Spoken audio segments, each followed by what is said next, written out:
Baik, kita mulai saja ya. Saya share bahannya.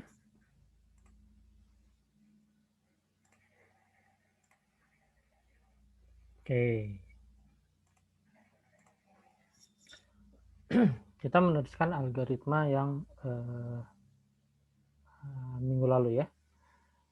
Kita sudah bicara tentang bagaimana pengulangan yang terjadi di algoritma. Kita akan meneruskan ada beberapa hal yang terjadi pada pengulangan tersebut. Nah, tapi kita lihat dulu ada beberapa soal yang perlu kita pecahkan. Misalkan, buatlah program untuk menghitung faktorial. Ya, pernah tahu bagaimana perhitungan faktorial? Halo?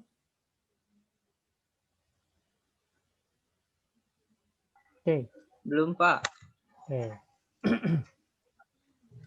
Jadi faktorial ini, perhitungannya lihat yang di bawah seperti ini ya.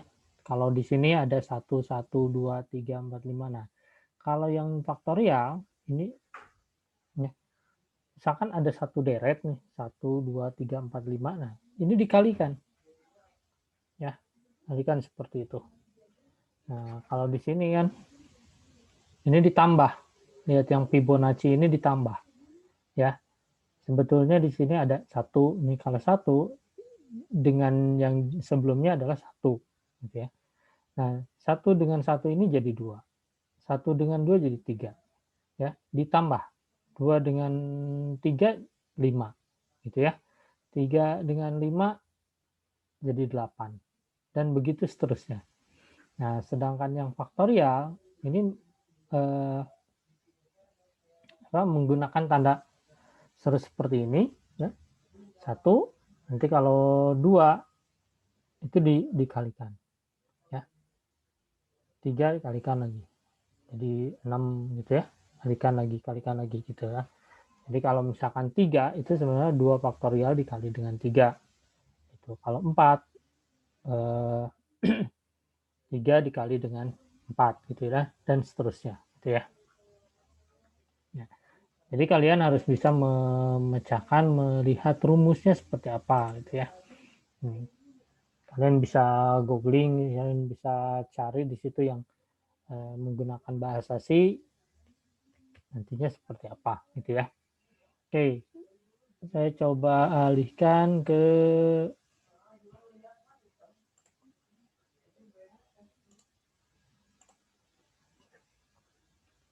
saya share lagi screen-nya.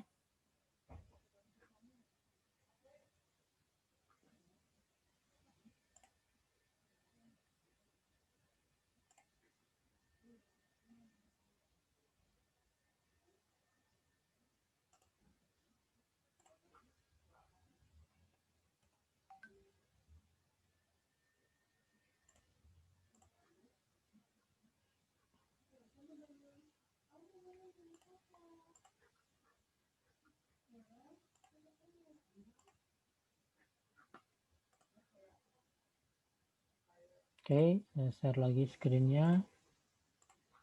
Nah, oke, kelihatan ya programnya. Nah, ini faktorial ya.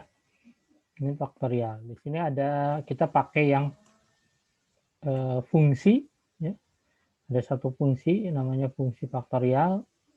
Jadi ini yang menghitungnya. Kemudian di sini ada satu fungsi lagi yaitu fungsi main ya. Masukkan berapa faktorial misalkan. Maka dia akan memanggil fungsi yang tadi ya, memanggil fungsi yang tadi. Di sini ada faktorial dengan datanya adalah 4 ya. Faktorial ini dia akan memanggil fungsi yang di sini ya dengan data yang n. N ini ngambilnya ke faktorial 5 gitu ya. Ini ke sini. Oke, ini kalau kita diskusi ya, dia akan muncul seperti ini. Misalkan 3 faktorialnya adalah 6 gitu ya. Terus kalau misalkan 4, berarti tadi 3 dikali dengan 4 gitu ya. 3 dikali dengan 3 faktorial, itu maksudnya 3 faktorial dikali dengan 4. Gitu ya. Tadi 3 faktorial adalah bernilainya 6. 6 dikali dengan 4.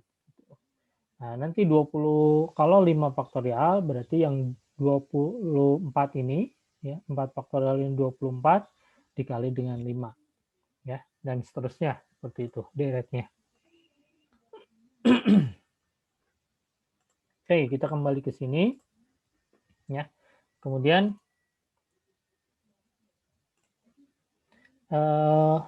buatlah program untuk menghitung 1 min 3 plus 5 min 7 plus 9 dan seterusnya.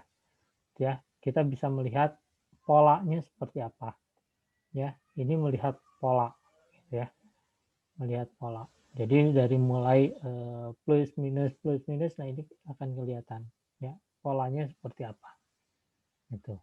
Oke, dari 1 ini di 3-nya ini kan polanya ini bertambah 2 gitu ya. Tapi di sini min gitu ya. Kalau di sini X berarti ini dikurang X plus 2 gitu ya. Ini dikurang X plus 2. Nah, yang berikutnya di sini adalah ditambah dengan X plus 2 lagi kan di sini ya. X plus 2 dari yang ini. Jadi plus 2 plus 2 gitu ya. Nah, jadi lihat ada polanya gitu ya. Dari 5 ini plus 2 min 2, di sini plus 2 dan seterusnya. Kemudian buatlah program menampilkan deret seperti ini. Nah, soal-soal seperti ini bisa dilakukan kalian buat dengan menggunakan pengulangan ya, karena ini sudah ke arah deret gitu ya. Kita menampilkan sejumlah deret dengan rumusan tertentu. Oke, ini program-program yang lainnya ya. Di bawah sini ada program untuk mencari bilangan prima dari 1 sampai 100 gitu ya. Bilangan prima yang dari 1 sampai 100. Jadi munculnya adalah sebuah deret bilangan prima gitu ya. Oke, yang berikutnya dari pengulangan ya. Dari pengulangan dan switch ya, switch ini ada break. Nah, break ini tujuannya untuk menghentikan, fungsinya untuk menghentikan ya, dan keluar dari baik dari looping atau dari switch gitu ya. Contohnya misalkan seperti ini di bawah sini. Ada for ini adalah program untuk menampilkan bilangan yang dari 1 sampai 1000 tapi kelipatannya 10. Ya, ini dari 1 sampai 1000 ya, 1 sampai 1000 ini di print out kan. Tapi kalau i-nya sama dengan 10 dia akan keluar ya. Jadi outputnya cuma sampai 10 ya.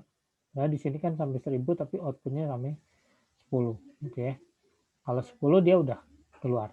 Berarti yang muncul dari 1 sampai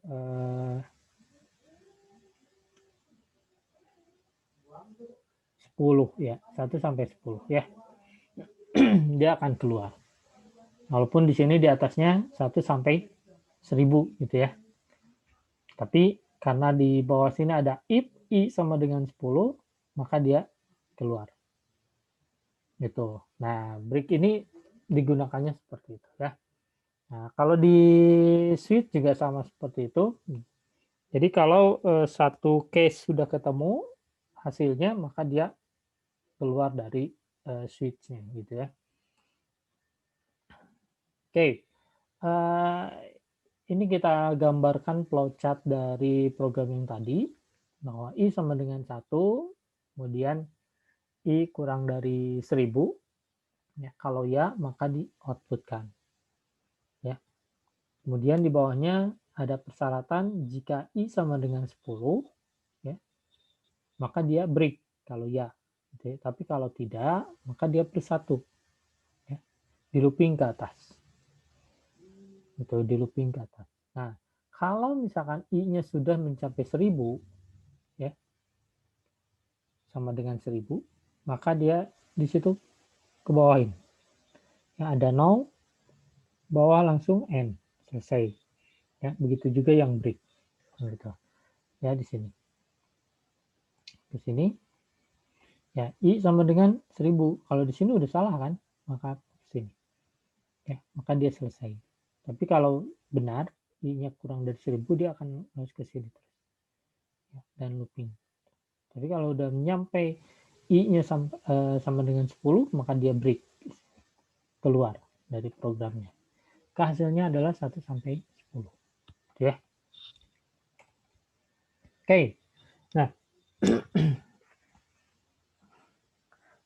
penjelasan yang tadi sudah dijelaskan ya, bahwa di situ kalau I-nya sampai 10 sama dengan 10, maka dia keluar programnya. Oke, contoh lagi. Nah, kalau tadi adalah outputnya di tengah ya, sebelum if. Nah, ini outputnya adalah setelah if. Ya, setelah if. Nah, apa yang terjadi?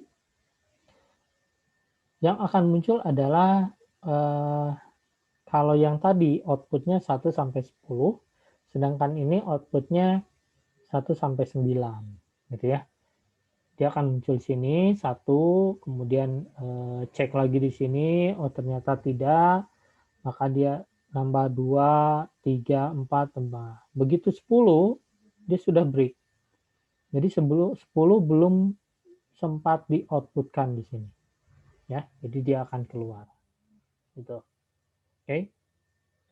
Nah, ini contohnya outputnya sampai 9, gitu ya. Outputnya sampai 9 karena belum di-outputkan ya, yang 10-nya. Oke, jadi ada perubahan di sini ya. Tata letaknya ada perubahan gitu. Kalau tadi sempat di-outputkan dulu. Oke, ini sempat di-outputkan dulu. Nah, kalau yang kedua ini langsung ada if lagi ya, penyeleksian lagi. I sama dengan 10. Outputnya setelah itu. Oke. Oke. Selain break ada continue. Nah, kalau break untuk menghentikan, sedangkan continue adalah untuk melanjutkan. Ya. Jadi statement yang sebelumnya bisa jadi diabaikan, gitu ya. Jadi oke, dilanjutkan saja. Nah, contohnya seperti ini. Jika I sama dengan 5, maka continue. Gitu ya. Jadi seolah-olah I sama dengan 5 itu tidak ada aturan itu. Karena continue. Ya, dilanjutkan. Gitu. Oke. Ini. I sama dengan 1 sampai I kurang dari 10. Ya, 1 sampai kurang dari 10. Jika 5, maka lanjutkan tetap di sini. Jadi kalaupun ada 5, dia akan lanjut sini. Ya. Maka dia outputnya 1 sampai 9. Gitu. Ya. Karena continue tadi. Ya, tetap dilanjutkan. Jadi aturan yang if 1 sama dengan 5-nya ini seolah-olah tidak ada. Gitu ya. Oke. Nah, begitu juga yang kedua ini. Contohnya ya. Ini di-outputkannya di sebelum continue ya. Sebelum I sama dengan 5 continue ya. Ini juga pengaruhnya sama, bahwa yang if statement if I sama dengan 5 ini seolah-olah tidak berarti ya, tidak dikerjakan gitu. Oke. Ini hasilnya. 1 sampai 9 ya. Oke, kemudian ada istilah nested loop. Nah, nested loop ini adalah seperti ini. Ya, ini ada loop di sini. Ada satu blok statement di sini. Ya, atau seperti ini. Ada block statement di sini. Ya, sekian banyak state di sini. Ini juga sama. Ya.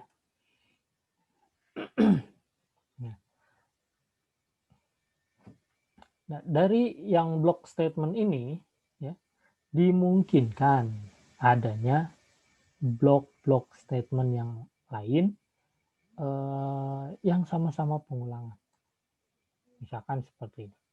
Jadi ada satu pengulangan di dalam pengulangan. Ya. Nah, ini satu pengulangan nih di dalam pengulangan yang ini. Oke. Yang J di dalam pengulangan yang I. Gitu. Ya, jadi istilahnya yang ini inner, yang I ini adalah outernya, outer loop. Nah, yang di dalam ini adalah inner loop. Ya, jadi ada pengulangan di dalam pengulangan. Oke, nah ilustrasinya adalah kalau menggunakan flowchart ini seperti ini, ya, garis-garisnya. Nah, hati-hati kalau yang kalian mendesain untuk pengulangan harus jelas kapan berhentinya. Kalau tidak, maka program akan terus berulang sampai komputer itu hang. Gitu, ya. Sampai komputer itu hang. Oke, contohnya misalkan ya, ada for yang J itu di dalam for yang I, gitu ya. J di dalam for I. Oke. Ini ya, for ini di dalam for yang I ini. Oke. Nah, kurang lebih seperti ini hasilnya. Oke. Ini contoh lainnya, ya, yang menandakan mana yang di dalam, mana yang di luar. Oke. Nah, ini ada kasus lain, yaitu outputnya adalah tanda bintang seperti itu. Tanda bintang yang di sebelah kiri ini. Ya, untuk yang N sama dengan 4. Maka programnya adalah seperti ini. Ya, for-nya ada 2. Ya, for-nya ada 2. Yang satu adalah untuk ke bawahnya, barisnya. Nah, yang satunya lagi adalah ke sampingnya ini. Jadi ada baris dan kolom. Katakanlah ini kolom pertama, ini kolom kedua, kolom ketiga, kolom keempat. Ya, ini baris pertama, baris kedua, baris ketiga, baris keempat. Jadi yang satu menandakan barisnya, yang satu menandakan kolomnya. Gitu ya. Nah, jadi ini seperti ini. Oke. Kalau di sini 5, berarti nanti nambah lagi satu lagi di sini 5. Dan seterusnya. Oke. Itu yang menggunakan for. Sedangkan ini yang menggunakan while. Nah, kalau while bagaimana? Nah, di sini ada while. Oke. While seperti ini. Ada yang I, ada yang J. Ya, I dan J. Oke. Ini yang do while. Ya, di sini ada do while-nya. Di sini juga ada do. Oh, do-nya di sini hilang. Oke, tidak tertulis ya. Di sini ada do. Di sini juga, oh, di sini ada while-nya. Ya. Ini tidak tertulis. Nanti kita perbaiki. Oke. Itu ya. Nah, untuk yang if, lihat ada beberapa kasus yang if. If ini juga kalau kita melihat dari pembahasan soal yang di depan tadi, ya, ada kaitannya dengan if seperti ini. Ya, seperti tadi menampilkan bilangan prima dari 1 sampai 100. Ya, itu berarti di dalam loop 1 sampai 100 kalian sudah harus merekayasa menggunakan if, ya. Seperti apa? Supaya hasilnya adalah satu deret bilangan prima dari 1 sampai 100. Ya, misalkan 2, 3, 5, 7, 11, ya 13 dan seterusnya. Gitu.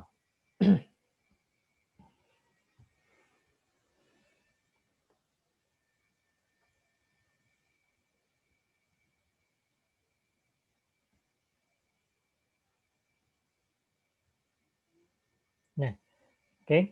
Nah, ini kasus yang ini kita coba pelajari bahwa apabila nilai awal variabel i ya, baik dari 1 2 3 ini A B C D ini ya adalah 0, nilai awalnya adalah 0, maka hitung berapa proses yang dijalankan pada masing-masing flowchart.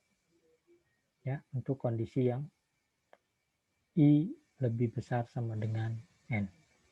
Ya, ini misalkan berapa? Kalau di sininya i-nya sama dengan 0. Ya.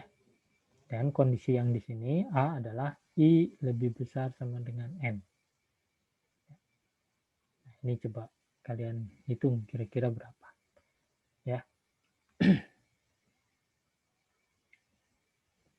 Oke. Nah, jadi kita bisa coba berlatih programnya ya. Nah, untuk program-program seperti ini silakan kalian latihan membuat programnya ya. Jangan sungkan untuk bertanya kalau ada yang kurang dipahami, kurang dimengerti, silakan ditanyakan gitu ya. Tapi walaupun kita tidak belajar di lab, tapi coba kalian untuk latihan sendiri ya bagaimana ini membuat programnya dengan menggunakan bahasa C. Program aplikasinya adalah Dev C++. Ya, kalian bisa download di sourcecode.net. Ya, itu free, open source, jadi kalian bisa menggunakannya bebas ya dibanding kalau kalian menggunakan yang Borland C.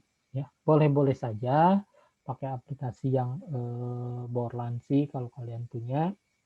Ya, tapi kalaupun tidak, kalian coba pakai yang Dev C++. Gitu ya.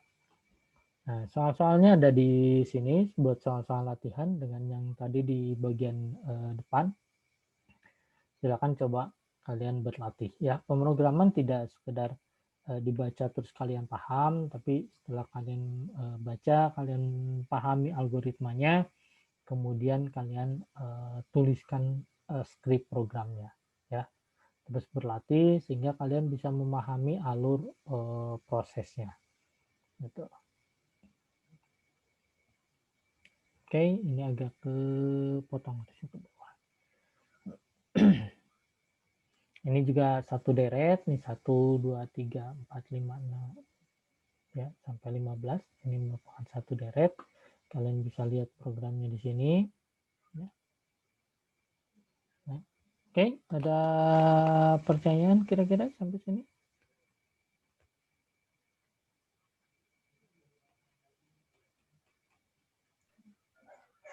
Tidak, Pak. Oke. Tidak, Pak. Oke, bahannya akan saya share ya. Nanti silakan dipelajari, latihan-latihannya coba dikerjakan. Ya. Oke, itu kalau Ya, tidak Pak. ada pertanyaan akan saya akhiri. Ya, selamat malam. Nanti untuk rekaman